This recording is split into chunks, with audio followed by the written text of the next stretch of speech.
Amigos, continuamos, son las 12:47 de la tarde aquí en la Central de Informaciones vía RPP Televisión y bueno, estamos ahora con Brenda Álvarez. Ella es abogada, especialista en casos diversos vinculados con, por ejemplo, atentados contra las mujeres. Tuvo un caso, yo diría, no sé si decirle emblemático, pero sí fue bien mediático, eso sí. El caso del ex parlamentario Johnny Lescano. Ella defendió a la periodista que denunció haber sido víctima de acoso. Pero aquí vamos a hablar de otros temas y básicamente vinculados con la actividad que se desarrolló el último sábado, ¿no?, en el Parque Kennedy, en el distrito de Miraflores. Allí se reunieron distintos grupos feministas para entonar el cántico El violador eres tú, que se compuso, recuerden ustedes, por integrantes del colectivo de mujeres chilenas, justamente para denunciar estos casos de violación, agresiones a mujeres, asesinatos, hechos por supuesto que son totalmente condenables.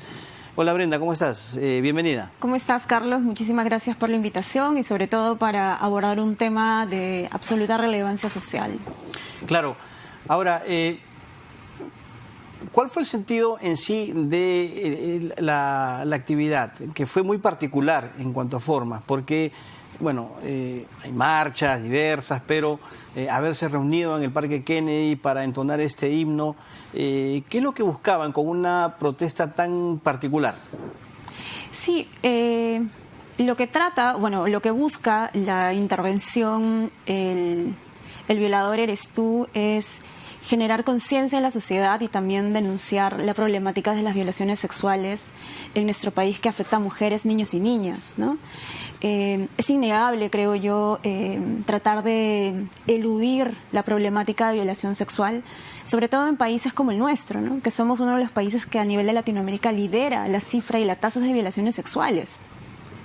Ahora, es interesante porque también estos movimientos sociales, como el movimiento feminista que ha impulsado esta intervención, lo que usa distintas estrategias para hacer llegar su mensaje. Y en este caso fue una manifestación absolutamente pacífica, donde muchas mujeres e incluso algunos hombres se sumaron a la intervención para denunciar la problemática de las violaciones sexuales y, sobre todo, para demostrar que la cultura de la violación está muy arraigada en nuestra sociedad. ¿Y tú consideras que hay intentos de quitarle atención a una problemática tan grave como esta, de las agresiones a las mujeres?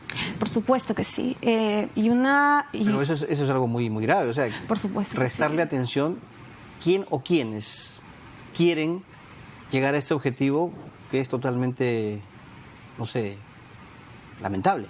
Bueno, yo creo que todos y todas fuimos testigos de las respuestas o las animadversiones que generó, por ejemplo, una intervención tan inofensiva como esta, ¿no? Vimos, por ejemplo, algunos ciudadanos y ciudadanas atrincheradas en las iglesias defendiendo a Jesús, como si es que, por ejemplo, las violaciones sexuales no también fueran un problema estructural dentro de la propia Iglesia Católica, como si el denunciar la violación sexual fuera un atentado contra la propia Iglesia Católica, y creo que es una sin razón. Porque vamos, la Iglesia Católica en este momento enfrenta una problemática de las violaciones sexuales contra niños, principalmente claro, por parte principalmente del sodalicio y algunos de curas pederastas, lamentablemente. Exactamente. Pero, o sea, restarle atención, no solamente de parte de grupos religiosos, estamos hablando de eso, o hay otras instancias que también quieren restarle, ¿no?, la debida atención a una problemática como esta. Bueno, yo creo que si bien es cierto, en esta gestión principalmente, bueno, ya se vienen anteriores gestiones de gobierno poniendo atención a resolver o a enfrentar un poco la violencia contra las mujeres, lo cierto es que las medidas que se están implementando no son suficientes. ¿Ya? ¿Por qué? Porque las violaciones sexuales no se detienen. Tenemos penas, por ejemplo, que ya tenemos cadenas perpetuas. La incorporación el incremento de sanciones es una realidad en nuestro país. Sin embargo, las violaciones sexuales no reducen. Tenemos un tipo penal del feminicidio que sanciona gravemente el feminicidio también. Sin embargo, en este momento ya hemos superado las cifras de feminicidios del año pasado. O sea, a esta fecha... El problema, perdón, no es la gravedad de la pena, el castigo más fuerte, más duro. No. ¿Dónde está el problema entonces para ti? Bueno, el problema tiene que ver con cómo abordamos las causas de esta problemática y cómo evitamos que estas mujeres, que estos niños, que estas niñas sean violentadas. ¿Cómo la han abordado acá? ¿Cómo la ha abordado la autoridad acá? Bueno, ahorita la respuesta, por ejemplo, que es interesante, están dirigiendo todas las respuestas para atender la violencia, es decir, cuando esta ya se genera. Por ejemplo, a través de los centros de emergencia mujer, que está perfecto, que existan. ¿Tienen que mejorar su calidad de atención? Por supuesto que sí, pero ¿qué estamos haciendo para evitar que las mujeres sean asesinadas, para que los niños y las niñas sean violentados en sus hogares? Yo veo intentos, por ejemplo, de algunas organizaciones o instituciones como el Ministerio de la Mujer de inculcarles a las mujeres cuál es la dimensión de sus hechos y de sus derechos. Y básicamente tener la suficiente fortaleza para denunciarlos. Es cierto, eso es cuando ya pasó, pero el conocer sus derechos es, creo yo, un intento de prevención. Sí. Pero ¿por qué no tiene el éxito? ¿Por qué no llega el mensaje? ¿Qué es lo que pasa? Por ejemplo, el 11% de víctimas de feminicidio de este año ya había presentado una denuncia por agresiones.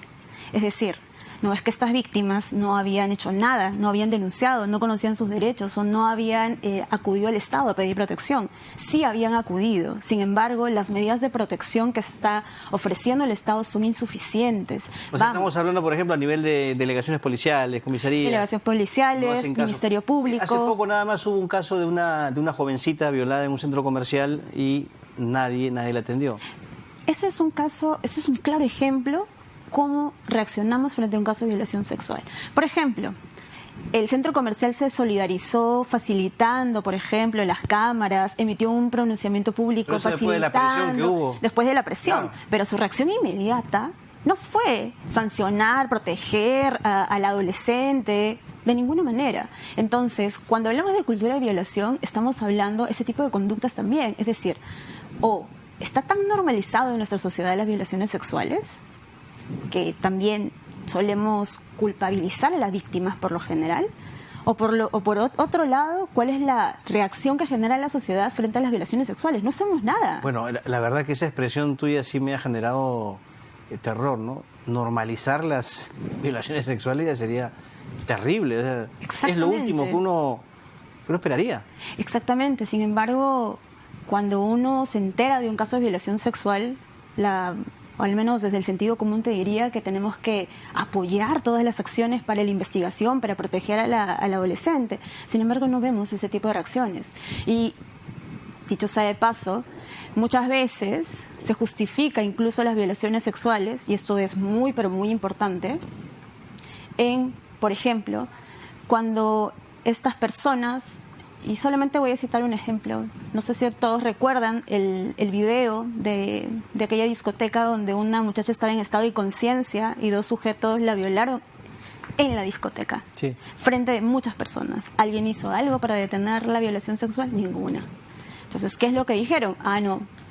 ¿Por qué la joven se pone en esa situación? ¿Por qué se expuso a esta situación? ¿No? Y no hubo, digamos, una sanción, o poco existe una sanción para quien ejerce ese tipo de transgresiones, ¿no? Brenda, ¿cuántos casos han habido? No sé si manejas la estadística.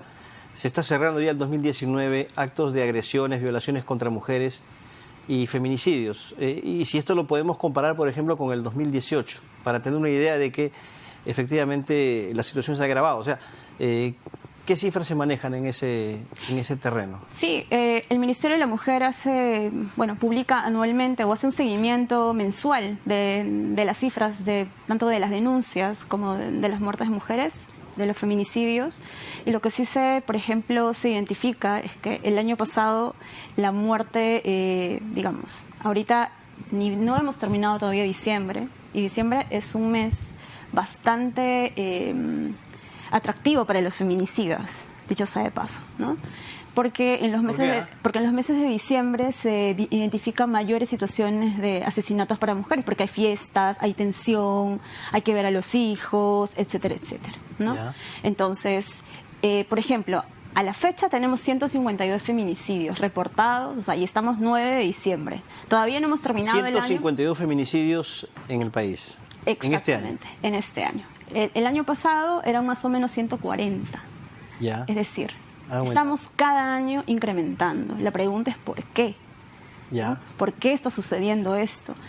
Y pues, si bien es cierto, como tú lo has mencionado, las mujeres estamos adquiriendo mayor conciencia y ejerciendo nuestros derechos, ¿no? Pero lo que no está cambiando es la reacción y el machismo que vivimos en nuestra sociedad, ¿no? Y hasta que eso no cambie, no van a cambiar las cifras. Ajá. Y las mujeres no vamos a dejar de morir. Sabes que aquí han venido algunos candidatos al Congreso y bueno, no faltan quienes han planteado penas mucho más duras de las que hay ahorita, ¿no? Y si hablamos de penas más duras, inclusive la posibilidad de restablecer pena de muerte en casos de violación y asesinato de menores, ¿no? Que es un crimen terrible. ¿Sería una solución eso para ti? No, de ninguna manera. Yo creo que ese tipo de propuestas son propuestas populistas y que no están basadas en la evidencia. En este momento tenemos penas severas.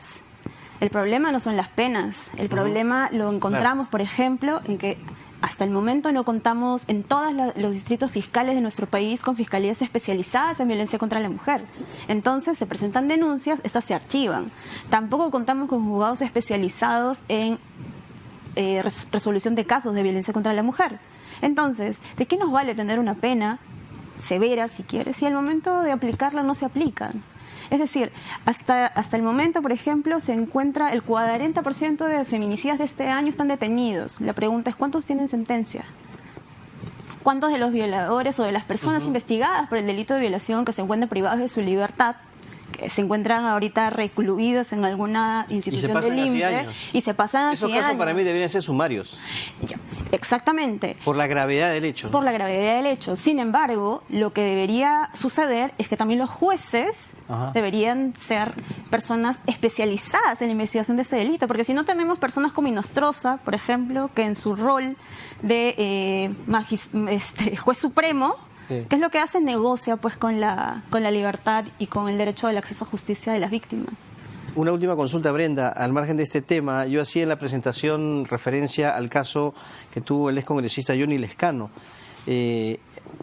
¿Cómo quedó ese caso? No sé si sigues todavía ejerciendo la defensa de la colega o ya no. Sí, no, ya no ejerzo la defensa de la periodista porque dejé de elaborar en la institución que la representaba. Yo lo último que supe y hasta donde puedo emitir mi opinión es que el proceso de investigación continuaba, ¿no? ¿A nivel de fiscalía todavía? A nivel de fiscalía, ella ya contaba con medidas de protección otorgadas por el juzgado de familia y bueno, la investigación continuaba. Hasta donde yo tuve intervención, esa era la información que tenía. ¿Y seguían cada uno en su posición de negar uno y de afirmar el otro? Bueno, la estrategia del congresista ha sido pública, ¿no? Sí, claro. Sí. Muy bien. Bueno, Brenda, muchas gracias. Gracias por la visita. Esperamos conversar contigo, pero ya en base a ver, resultados o indicios más favorables, ¿no? Sí, claro que podamos sí. comentar en algún momento que este índice, si no se ha eliminado, al menos ha bajado considerablemente. Así es, a eso apuntamos. Gracias, Muy bien, Carlos. gracias, Brenda Álvarez. Señores, 13 en punto de la tarde, vamos a la pausa, titulares, y luego seguimos con RPP Televisión.